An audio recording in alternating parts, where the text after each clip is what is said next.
Salam, selamat pagi Bapak Ibu Saudara-saudara. Mari kita memulai hari ini dengan ucapan syukur kepada Tuhan dan kita merenungkan firman Tuhan supaya Tuhan senantiasa menolong dan memberkati kita. Mari kita memulainya dengan berdoa.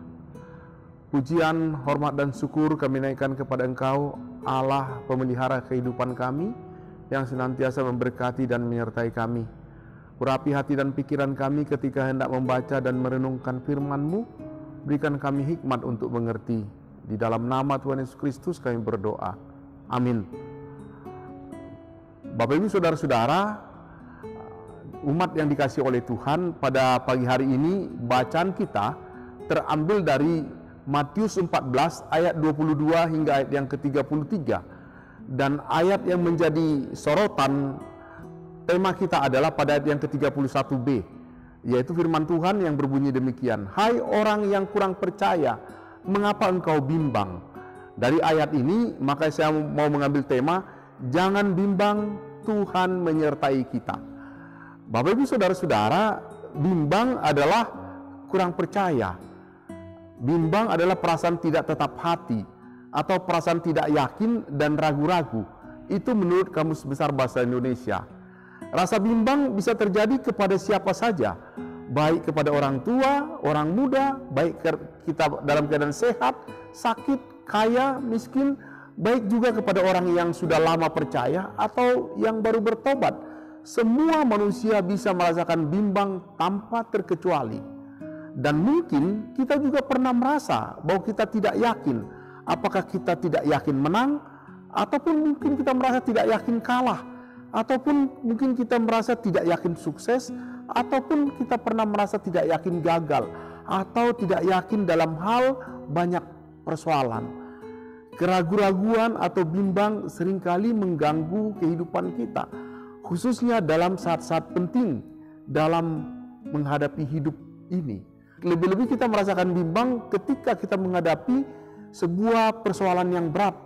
Apalagi kalau kita melihat ada risiko yang mengancam akibat dari persoalan yang kita hadapi.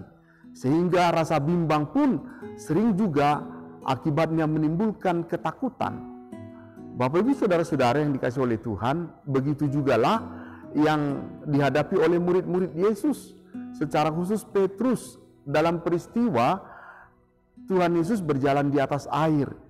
Di tengah-tengah rasa ketakutan, Petrus berkata, Tuhan, apabila engkau itu, suruhlah aku datang kepadamu berjalan di atas air. Pada akhirnya Yesus mengizinkannya. Awalnya Petrus dapat berjalan di atas air dengan keadaan baik-baik saja. Tetapi ketika Petrus mulai kehilangan fokusnya, ketika dia mengalihkan pandangannya dan pikirannya dari matanya yang tertuju kepada Tuhan, maka ketika ia merasakan tiupan angin, hal itu membuat dia bimbang, sehingga seketika itu juga Petrus mulai tenggelam. Tetapi segera Yesus mengulurkan tangannya, memegang dia dan berkata, Hai orang yang kurang percaya, mengapa engkau bimbang? Pada ayat yang ke-31. Bapak Ibu Saudara-saudara, ketika kita katakan kita percaya, namun dalam hati kita masih menyimpan rasa bimbang, sebenarnya, sejatinya, kita sedang berbohong kepada diri kita sendiri. Bapak Ibu, jemaat yang dikasihi oleh Tuhan, dalam dunia yang kita hadapi, kenyataan hidup seringkali kita diperhadapkan kepada persoalan kehidupan yang begitu pelik, begitu susah dan begitu sulit. Apakah itu masalah pekerjaan yang sedang kita hadapi? Apakah ketika kita sedang berhadapan dengan sakit penyakit, persoalan rumah tangga, anak-anak, keluarga, dan lain sebagainya. Suka ataupun tidak suka, siap ataupun kita tidak siap, seringkali kita harus menghadapi berbagai macam tantangan, ancaman, dan berbagai macam badai kehidupan. Situasi yang demikian membuat kita ragu-ragu, bimbang, bahkan merasakan ketakutan.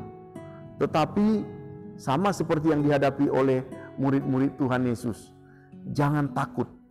Itulah perkataan Yesus kepada murid-muridnya yang berada dalam ketakutan karena perahu mereka sedang terombang-ambing oleh badai pada ayat yang ke-27. Ketakutan seringkali membuat kita tidak dapat melihat segala sesuatu dengan jelas dan bahkan dapat mengaburkan iman kita.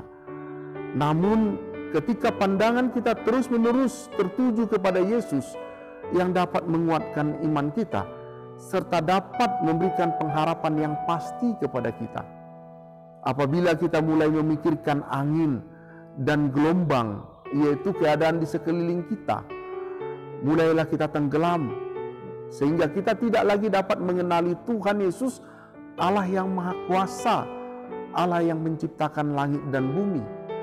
Kemudian dalam situasi yang seperti itulah Yesus mengatakan kepada kita, "Hai orang yang kurang percaya, mengapa engkau bimbang?"